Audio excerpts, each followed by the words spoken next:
From PRX, this is Living on Earth. I'm Steve Curwood. And I'm Jenny Doring. The U.S. Environmental Protection Agency moves to unravel power plant regulations.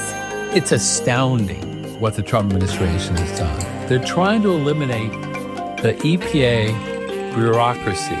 If they succeed, that'll make it very harder 3 years from now to put Humpty Dumpty back together again. That's my biggest worry. Also, reframing our relationship with the natural world and each other. It's that indigenous worldview that offers us the prospect for salvation. Because the indigenous worldview is not about nature over people, it's about nature and people, and looking after nature for the people. And that is something that we can still do if we take action quickly enough. That and more this week on Living on Earth. Stick around. From PRX and the Jennifer and Ted Stanley Studios at the University of Massachusetts, Boston, this is Living on Earth. I'm Jenny Doring. And I'm Steve Curwood. Record summer heat is scorching the northern hemisphere around the world, from Japan and China to Europe and North America. Blistering heat waves in the U.S. have already smashed records from Minneapolis to Philly to Boston with dangerous heat index numbers. Records will likely keep getting broken as steadily increasing emissions of greenhouse gases continue to overheat the planet. But the Trump administration's Environmental Protection Agency no longer wants to use its authority to do something about the climate crisis. This June, the EPA proposed eliminating regulations that limit climate-changing gases from power plants, about a quarter of U.S. emissions. Here to explain is Harvard Law Professor Richard Lazarus, an environmental and constitutional law scholar, and author of The Rule of Five, Making Climate History at the Supreme Court. Professor Lazarus, welcome back to Living on Earth. Wonderful to be here, Steve. Always fun to join you in conversation. Great to have you here. So, Professor, what was your initial reaction to the EPA's proposal to roll back rules for CO2 emitting power plants? Obviously, it's devastatingly sad, but it's no surprise, right? We have a president who campaigned on it, and we have an EPA administrator who a few months ago said that his goal was to basically put a dagger in the heart of climate change religion. So by the time this latest proposals came out, we were ready and steeled for it. But still, in the greater arc of things, it's discouraging. Climate change is not going away, and every day we lose, and addressing it makes it exponentially harder to do anything about it. Indeed. Now, this decision flies in the face of, I guess, what's called the endangerment finding by the EPA back in the day, which was based on a Supreme Court case called Massachusetts versus the Environmental Protection Agency. Please give us a brief overview of the case and the endangerment finding. So in Massachusetts versus EPA, the EPA under the Bush administration had declined to make an endangerment finding. They didn't say that greenhouse gases didn't endanger public health and welfare. They said, we're not going to decide that issue. What this U.S. Supreme Court did in Massachusetts EPA is they first said, very importantly, for the first time ever, greenhouse gases are air pollutants within the meaning of the Clean Air Act. That's actually the central holding of the case, because before that, EPA had never regulated them. Under the Bush administration, they said they're not air pollutants. So for the first time, the court said, no, they are air pollutants. They come under the rubric of the statute. The next question the court answered was whether EPA was right in saying, we're not going to decide whether they endanger public health and welfare. And the court said, the reason you've given for not deciding, they're invalid. And they sent it back to EPA. They didn't tell EPA they had to find they endangered public health and welfare. They didn't even tell EPA, as part of a compromise from the court, that they had to make a finding. They simply said the reasons you gave weren't legally valid. So it went back to EPA. The Bush administration did nothing. They sat on it. This is George W. Bush. But then during the Obama administration, this is what you alluded to before, the Obama administration, December 2000, at the end of the first year, EPA took that big step. And they made a formal finding the emission of greenhouse gases can be reasonably anticipated to endanger public health and welfare. And when that happens, that triggers all the arsenal of the Clean Air Act now for climate change. So what would it mean for the EPA to be successful in going back on such a historic decision? Well, if they were successful in making a finding upheld by the courts, the emission of greenhouse gases cannot reasonably be anticipated to endanger public health and welfare, that would end regulation of greenhouse gases under the Clean Air Act. And the Clean Air Act is our only federal tool for regulating greenhouse gases. So whether it's airplanes, cars, power plants, landfills, oil and gas exploration, all of which emit greenhouse gases, all that Clean Air Act regulation would end simultaneously.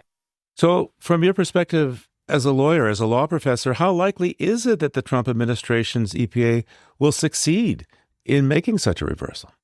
Well, I will tell you, when I first heard they were contemplating this, they didn't do it in the first administration, my reaction was make my day. In other words, try to challenge it because you'll be wasting your time. I'll have to tell you, in the Trump 2.0, my thinking has evolved and I'm more concerned. And let me explain why. The science hasn't changed at all. There's no question that greenhouse gas emissions endanger public health and welfare. The question is whether the Trump administration can find some hook, some statutory hook, some technical error the EPA, they'll allege, made in making those findings and use it to unravel it.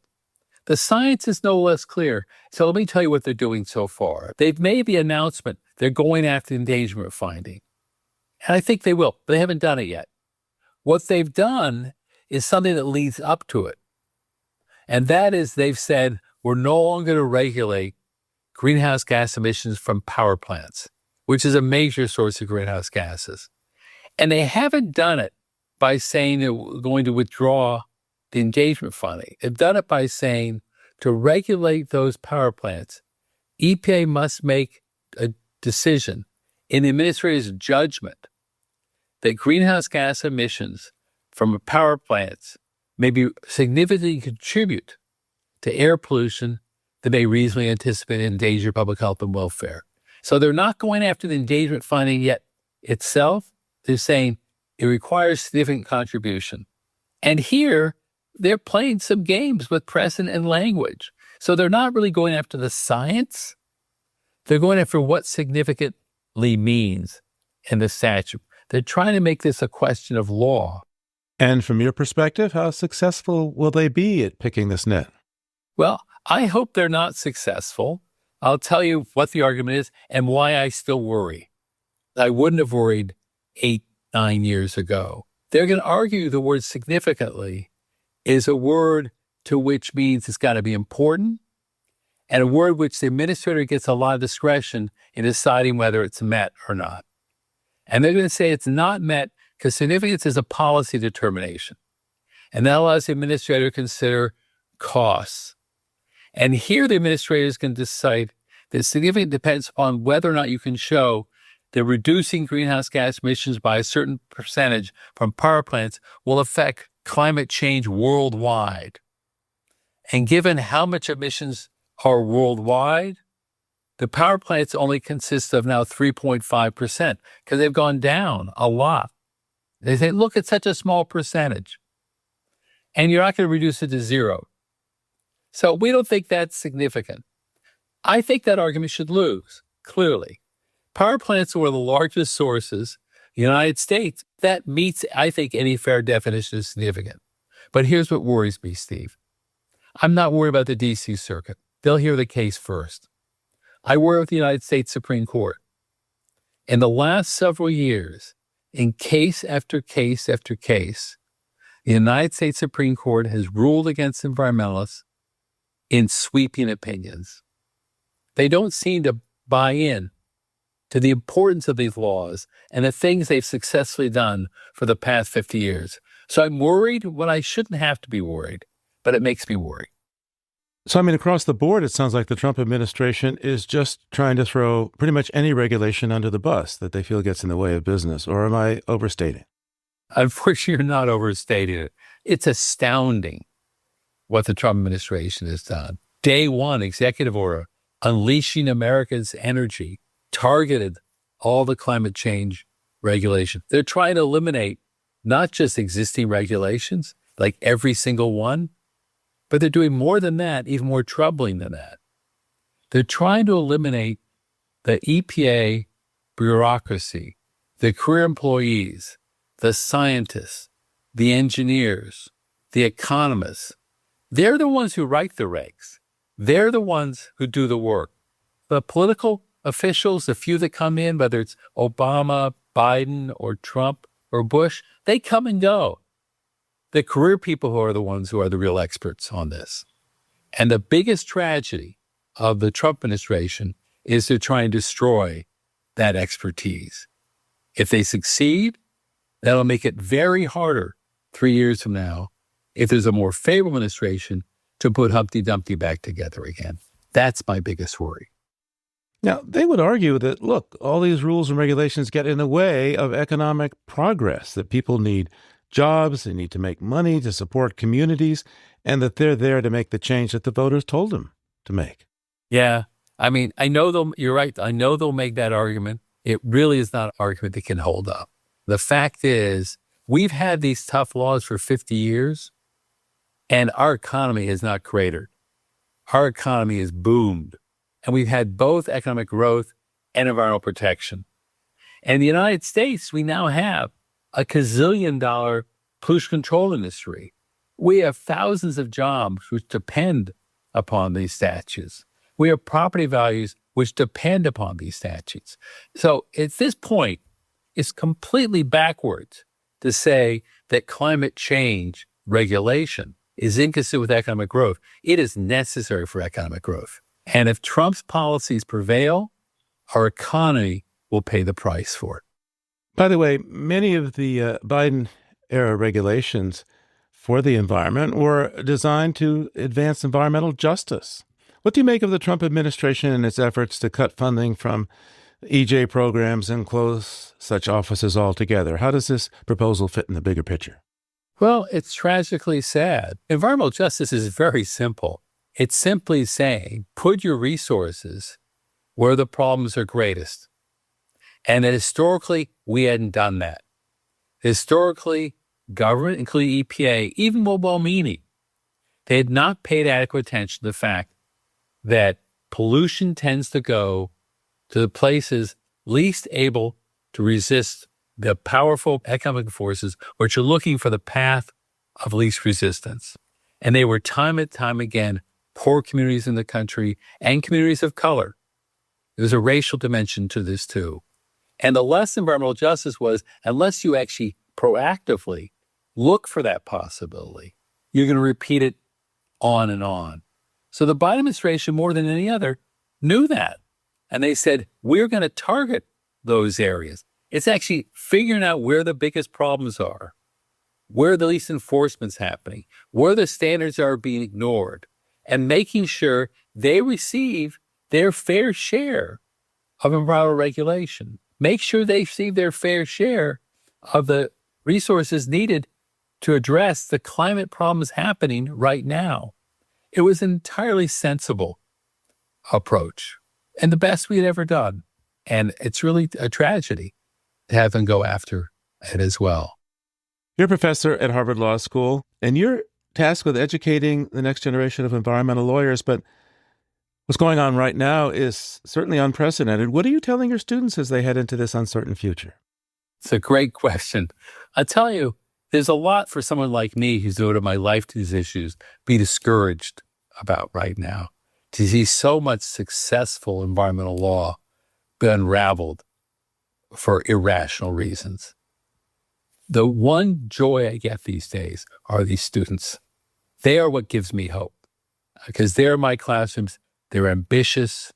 They want good things. They want to change the world, want to address climate issues and other issues which are really important. And they come here and they're smart. And more important to me than smarts are a dime a dozen, they're hard workers. And basically what I tell them these days is the following. This is your time. Pick yourself up.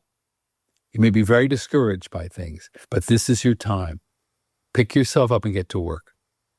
You wanted to make a difference on environmental issues. You wanted to make a difference on climate change. Well, guess what? We need you. The country and the world needs you now more than ever. This is not the time to sit back and be despondent. This is a time to work hard because we need you. you didn't get the benefit of being able to be passive and say, I'll sit back and enjoy the environment and take hikes. If you want to make a difference, you've got to work hard, you've got to be focused, you have to be strategic, and you have to be strong and steely and resilient, because a lot of political forces are going to be working against you. And they're hopeful. I think their time horizon is a little bit different than mine because they're pretty young. They've got about, 50 years on me. They're more likely to see Trump and what he's doing as something, they'll live past it and they'll be ready to go. Harvard Law Professor Richard Lazarus is the author of The Rule of Five, Making Climate History at the Supreme Court. Thanks so much for taking the time with us.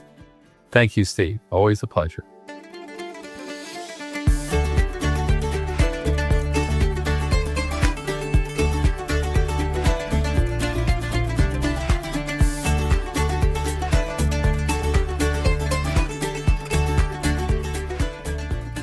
Just ahead, whimsical and brightly colored art made from plastic trash.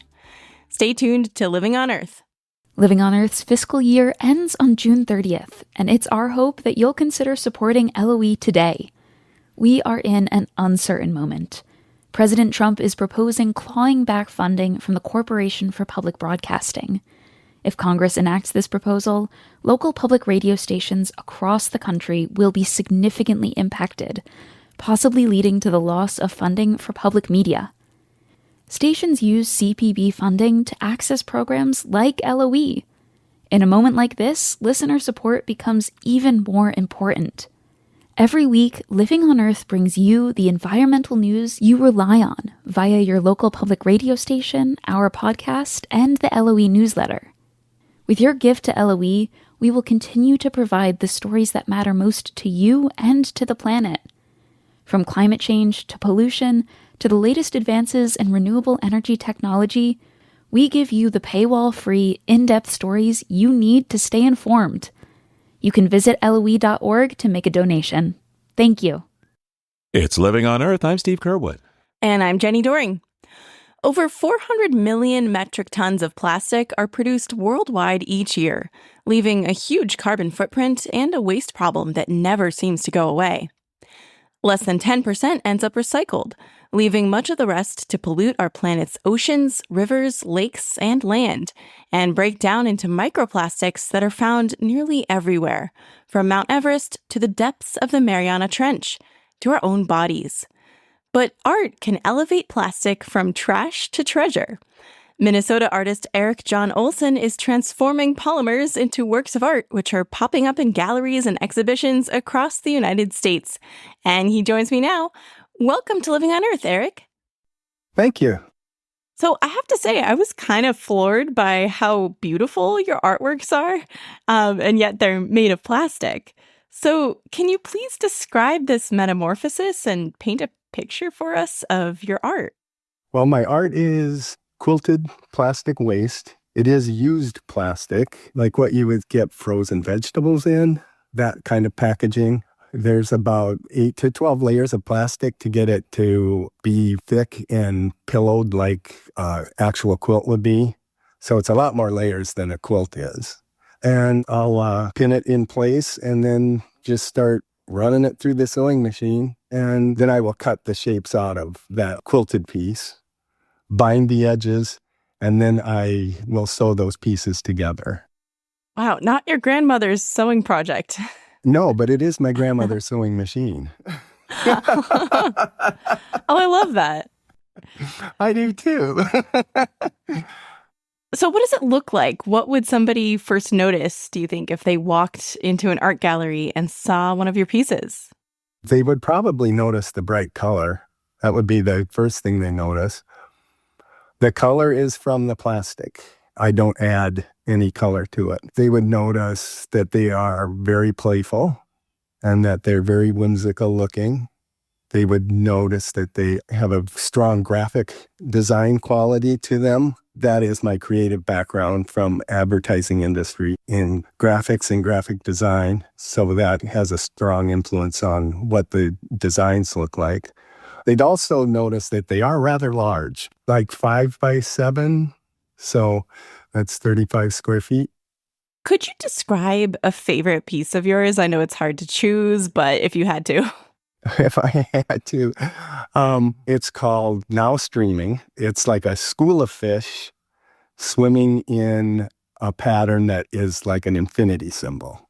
And behind that stream of fish is like a hugely magnified blood vessel with big red circles in it. And then over the front of it is kind of like a net. And then in the background, that S curve of the blood vessel, when that shape is interacting with the infinity symbol shape, it looks like a double helix. Whoa, so like our DNA? Yeah, so what it is representing is plastic going into the oceans, breaking down into the microplastics that the fish eat. We eat the fish.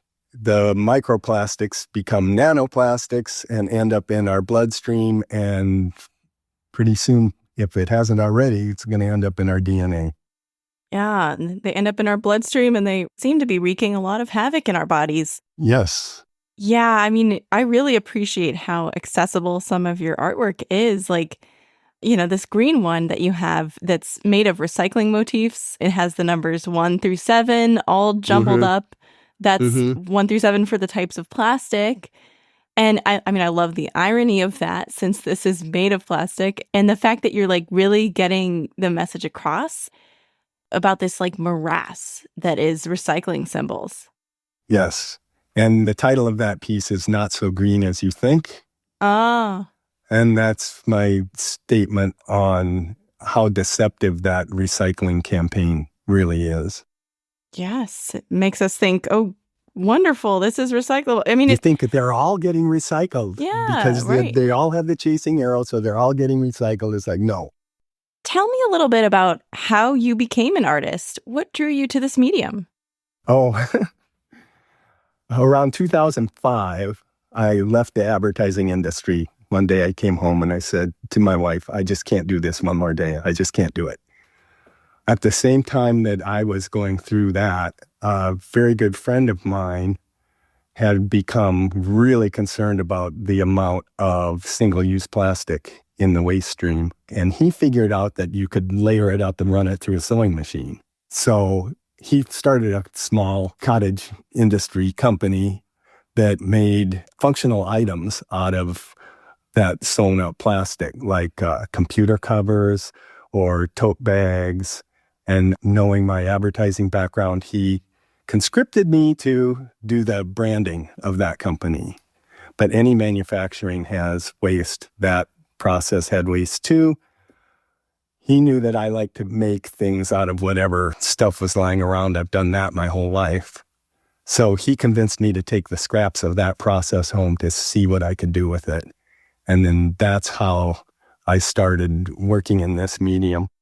What was it like to play around with this plastic when your friend sent you home with some? And what was it like when you made the first thing? Oh, it was a long learning curve. So there was a lot of experimenting. And it took about 3 years before it popped into my head that maybe I should be adding some content to these pieces, and maybe the content should be about plastic. Since I'm using plastic waste as the medium, if the content also was about the consequences of that plastic waste, then I would really punch home, I guess, that the actual medium becomes the message. How have you been influenced by other artists, and, who are you inspired by? An artist that influenced me from the very beginning, his name is Edward Bertinsky. He's a photographer from Canada. He'll fly a drone over a delta in Southeast Asia where all the junk is just going right into the ocean, or he'll have a drone shot over a strip mine. He's got this cool one that's just piles and piles. The whole thing is filled with used tires. It's just piles and piles of used tires. So it makes this really cool pattern and texture that you don't immediately connect, oh, it's tires. They're stunningly beautiful, and that beauty draws you in. And then after you're hooked in with that beauty, then you're like slapped in the face with the ghastly message of what it is. So that's what I try to do with my artwork. Although I'm relying more on playfulness and whimsy than stunning beauty. Yeah, kind of a twisted beauty, I guess. Yeah. So, Erik, you had a career in advertising before you retired and wound up becoming an artist. To what extent did that background inform the way that you approach your art now? Other than feeling like I have to make amends for trying to get people to buy crap they don't need.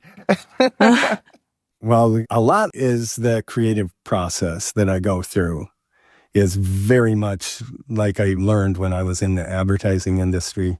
So I don't like just sit down and start experimenting and putting stuff together and organically following where that's going. It's very much decided before anything happens, like from the news or from your program. Oh, really? Ideas start. Wow, we're coming full circle here. Yeah. That's amazing. But once I have that visual that goes with the concept, then I start in sewing the plastic together and cutting away. And by the way, where do you get your materials from? I mean, are you still getting them from your friend? Not anymore. Yeah.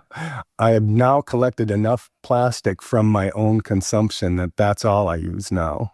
So none of my plastic gets thrown away. I try to invent ways to put it back into my artwork. So over this last year, I was actually able to come to absolute zero material waste. Whoa. Yeah, that's cool. So I'm sure your art is always evolving and it's changed a lot over the last 20 years or so. What's next for you?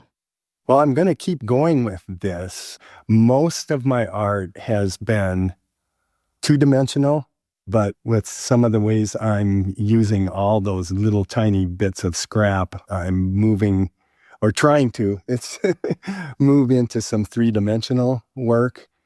It is a real challenge for me because my whole life has been spent in two-dimension world.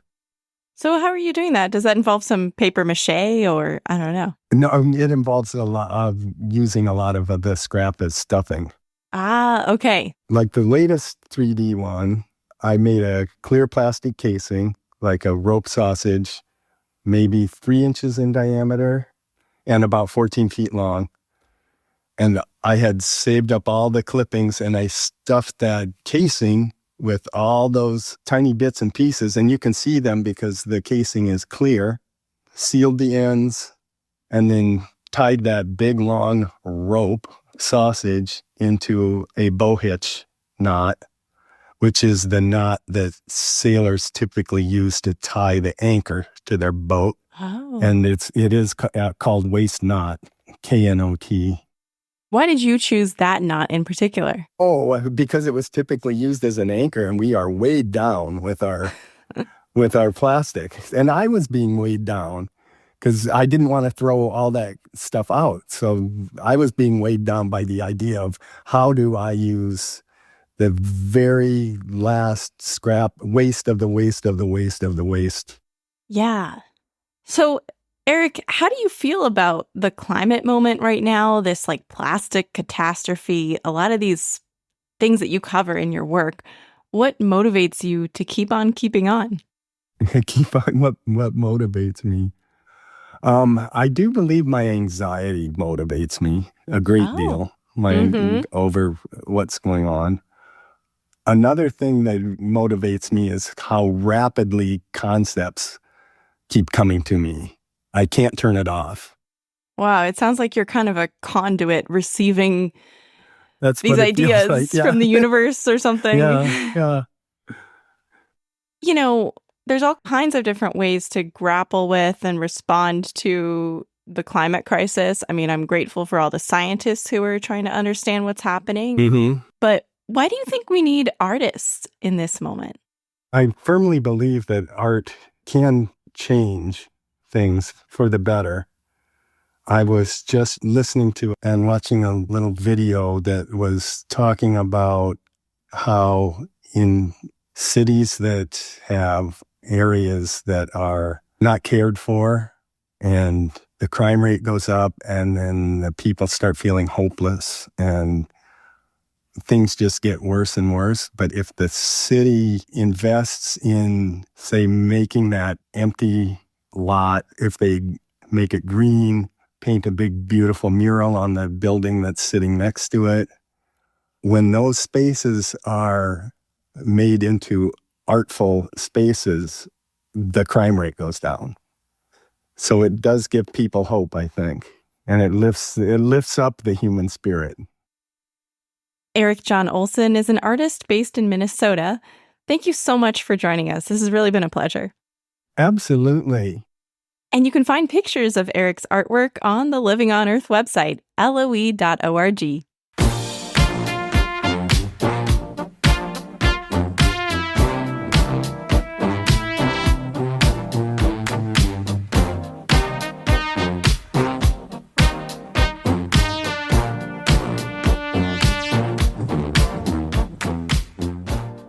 Coming up, more fairness as a solution for the climate crisis. Keep listening to Living on Earth.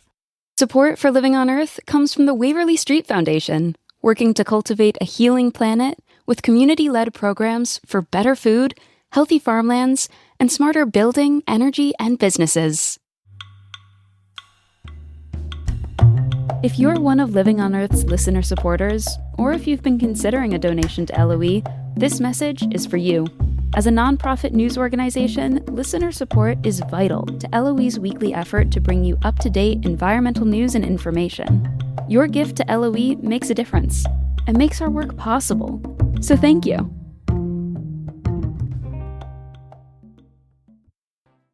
It's Living on Earth. I'm Jenny Doring. And I'm Steve Curwood. It's no secret that the poorest people on Earth bear the brunt of the climate crisis, yet are the least responsible for it in the first place. And they are often faced with exposure to toxic pollution, lack of access to quality green space, as well as barriers to education and economic opportunities. In his recent book, Just Earth, How a Fairer World Will Save the Planet, Tony Juniper explores how tackling economic inequality within and between countries will go far to solve the climate and biodiversity crises. Tony Juniper is a former head of Friends of the Earth UK, has long advised King Charles III on the environment and climate, and now chairs Natural England, a government conservation agency. Tony, welcome back to Living on Earth. It's so good to see you again, Steve. It's been too long.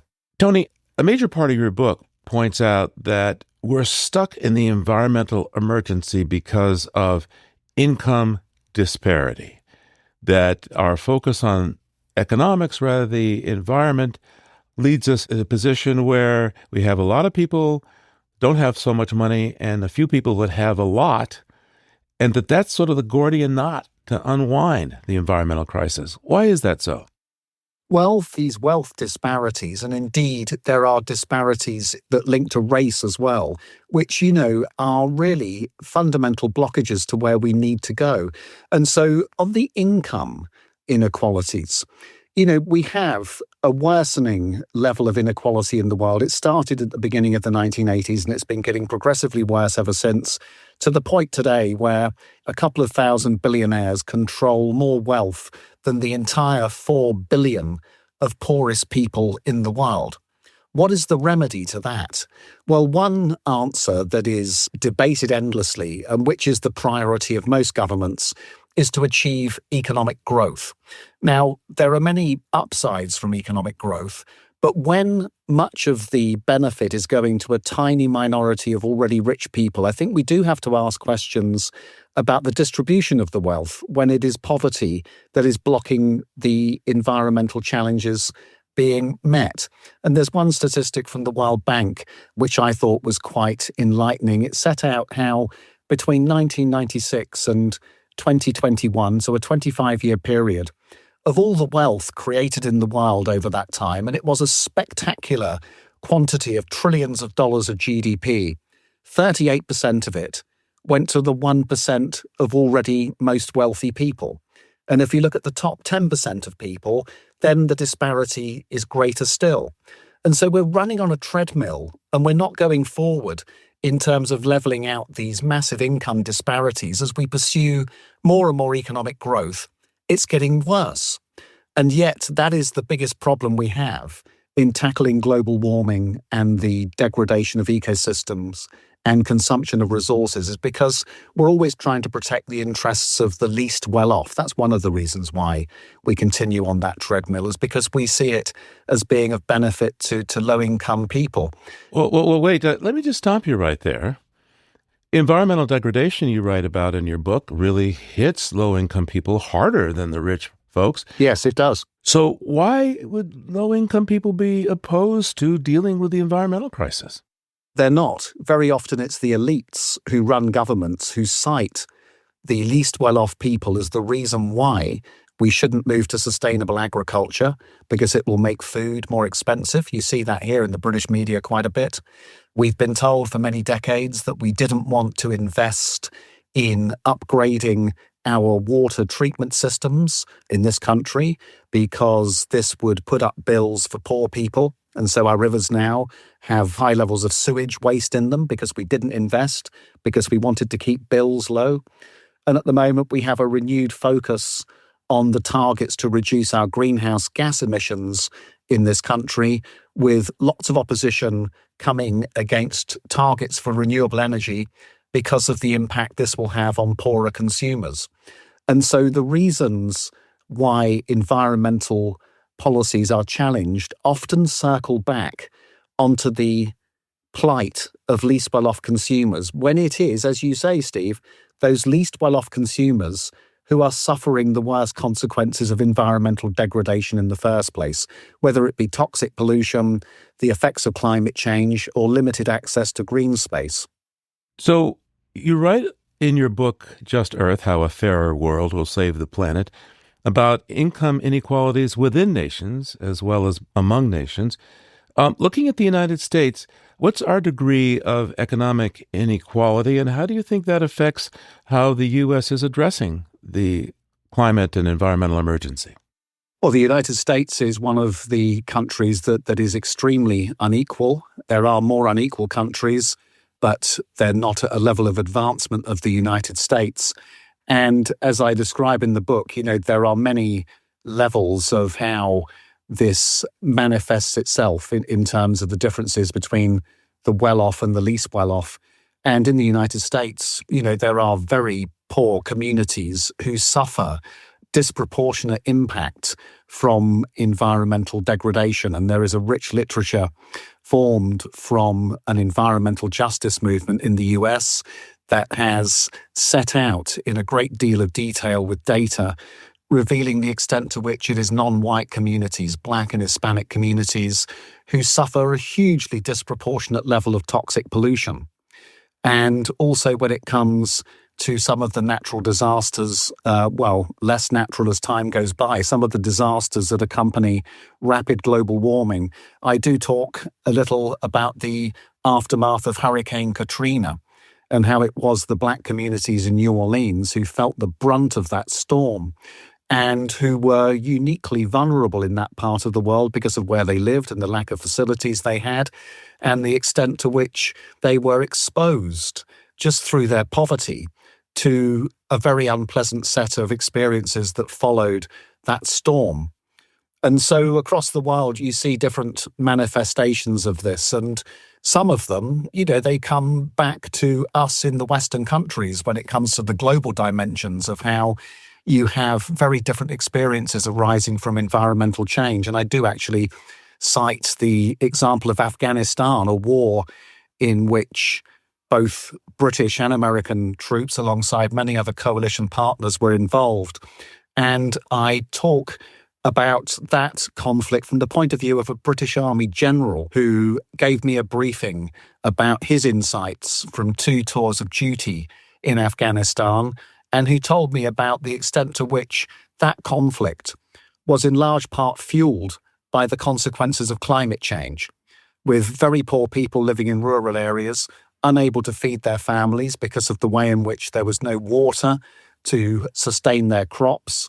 They had destitution that followed this, then leading them to take money from the Taliban to join their forces and then to engage in that very bitter and ugly battle that went on for so many years, but which has its roots, that general told me, in the consequences of global warming.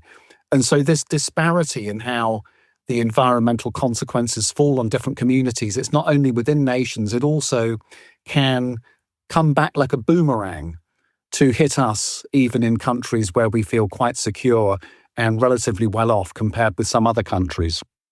Tony, I know early in your career you spent a fair amount of time in the forests of the planet, especially some of the tropical forests that are so important. And you say in your book that the percentage of people on the planet who are still indigenous is quite small compared to the amount of land and forests that they still are able to manage and protect. What are those numbers, and how are we doing with supporting them in keeping this protection going?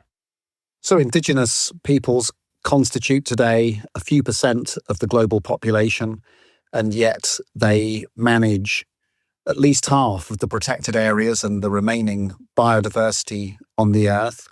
And this is of material interest because if you look at a map of the Amazon basin and where the remaining forests are, and then if you overlay that map of the remaining forests with where the indigenous territories are, where those people have control of the forests in Peru, in Colombia, and in Brazil, you see a very high correlation between the indigenous controlled lands and where the forest still remains. And this is a reflection of their worldview. So those people regard the forest as a living spiritual entity.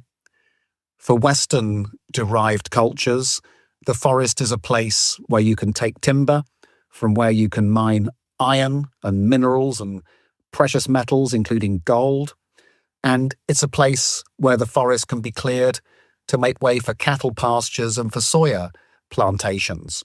And the difference between an intact forest and a soya plantation, at its most basic level, it is about the philosophical perspective of the people who are looking at the forest. One sees the forest as a market opportunity in the global economy. The other sees the forest as a sacred presence which needs to be handed on intact for the benefit of future generations as well as the rest of life on Earth. So the role of the indigenous communities could not be more important at this emergency juncture in the history of humankind, when we can see now the effects of global warming taking on really quite troubling dimensions. And as we look into the spectre of a mass extinction of animals and plants, it's that indigenous worldview that offers us the prospect for salvation. Because the indigenous worldview is not about nature over people, it's about nature and people, and looking after nature for the people. And that is something that we can still do if we take action quickly enough.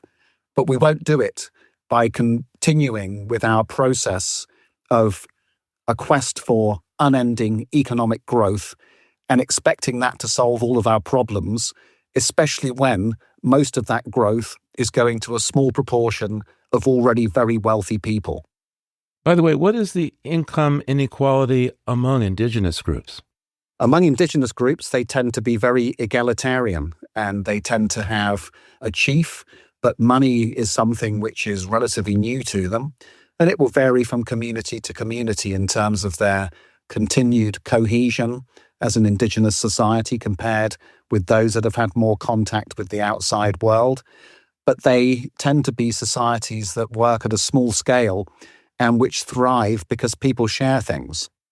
Your book is basically optimistic in the sense that you say there is a way forward for humanity to survive the climate and environmental emergency. And yet at one point, you say that global heating is going to lead to market collapse. What's your explanation for that?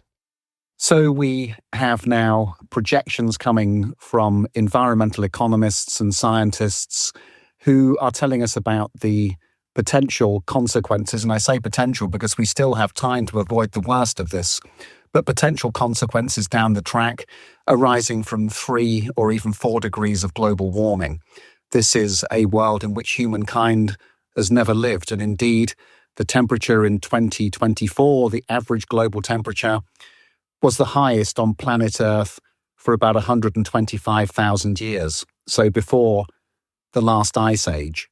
And so we've never experienced the kinds of conditions that are now just around the corner.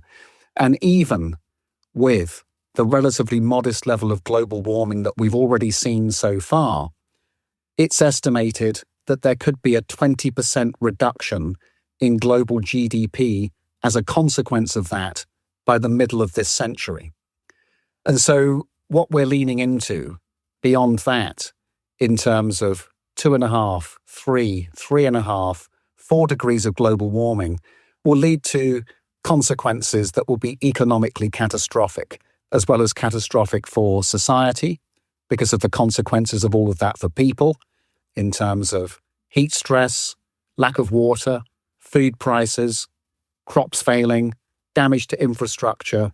All of those things will be extremely expensive and make the kind of economy that we have at the moment real in the face of all of that, because it's not resilient. The system we've built is not resilient to that level of change and shock.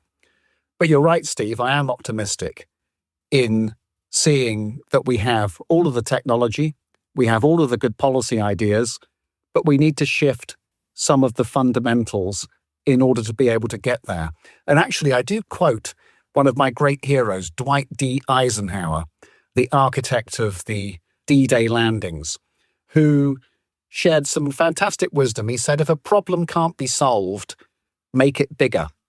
And that's really the spirit in the last part of my book, where observing the failure to deal with environmental issues effectively over 40 years, might it help if we make the problem bigger and see it as something beyond simply an environmental or a green issue? And that's really where I finished the book, with some thoughts in that space. You, at one point, and may I quote you, you will perhaps recall these words, I believe the priorities can be summed up in just 6 words: renewable, sustainable, circular, regenerative, restorative, and fair. Is this what you call thrivalism? Yes. So I came with a new kind of political ism, because having researched and thought about this subject matter now for many years, I've reached the conclusion that capitalism, in its current form, won't be able to help us avoid quickly enough the environmental crisis that we're facing.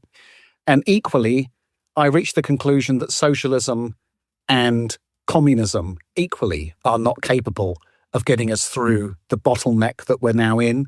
And so based upon those 6 words, I propose the idea of thrivalism, which is the framework we might adopt for 10 billion people thriving on a living planet.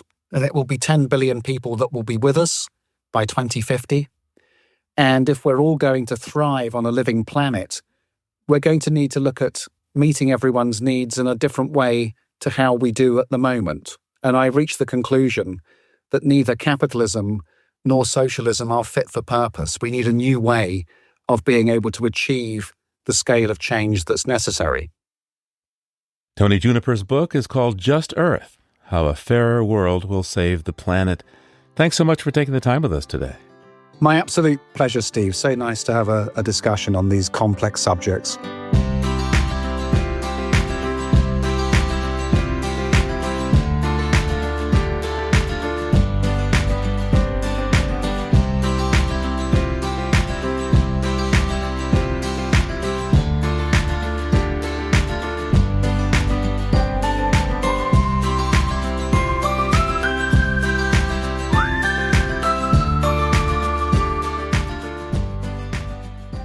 Next week on Living on Earth, buoyed by recent victories in climate cases in the state courts, youth plaintiffs are again setting their sights on the federal government. It's a mix of constitutional claims and statutory claims based on statutes.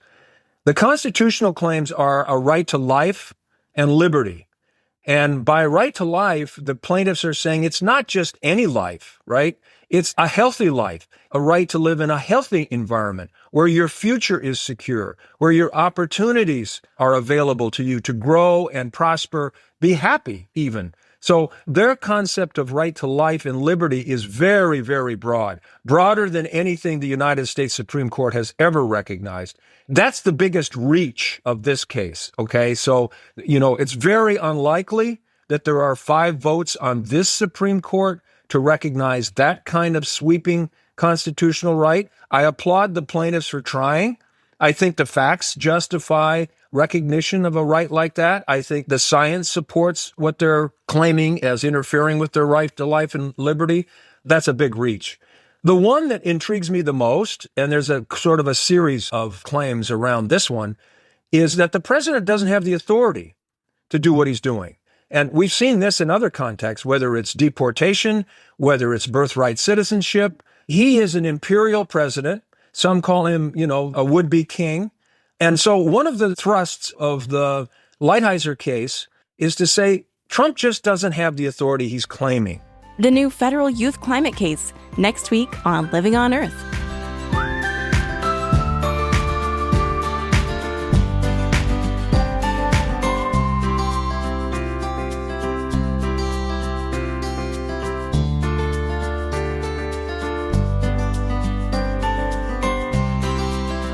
Living on Earth is produced by the World Media Foundation. Our crew includes Naomi Ehrenberg, Paloma Beltran, Daniela Faria, Mahek Gagnesia, Swayam Gagnesia, Mark Kausch, Mark Seth Linder, Don Lyman, Ashanti McLean, Nana Mohammed, Ainsley O'Neill, Sophia Pandelides, Frankie Pelletier, Jake Rigo, Andrew Scarrett, Bella Smith, Melba Torres, and Elle Wilson. Tom Tiger engineered our show. Allison Lierstein composed our themes. You can hear us anytime at LOE.org, Apple Podcasts, and YouTube Music. And like us, please, on our Facebook page, Living on Earth. Find us on Instagram at Living on Earth Radio, and we always welcome your feedback at comments@LOE.org. I'm Jenny Doring. And I'm Steve Kerwood. Thanks for listening. Funding for Living on Earth comes from you, our listeners, and from the University of Massachusetts, Boston, in association with its School for the Environment, developing the next generation of environmental leaders, and from the Grantham Foundation for the Protection of the Environment, supporting strategic communications and collaboration in solving the world's most pressing environmental problems.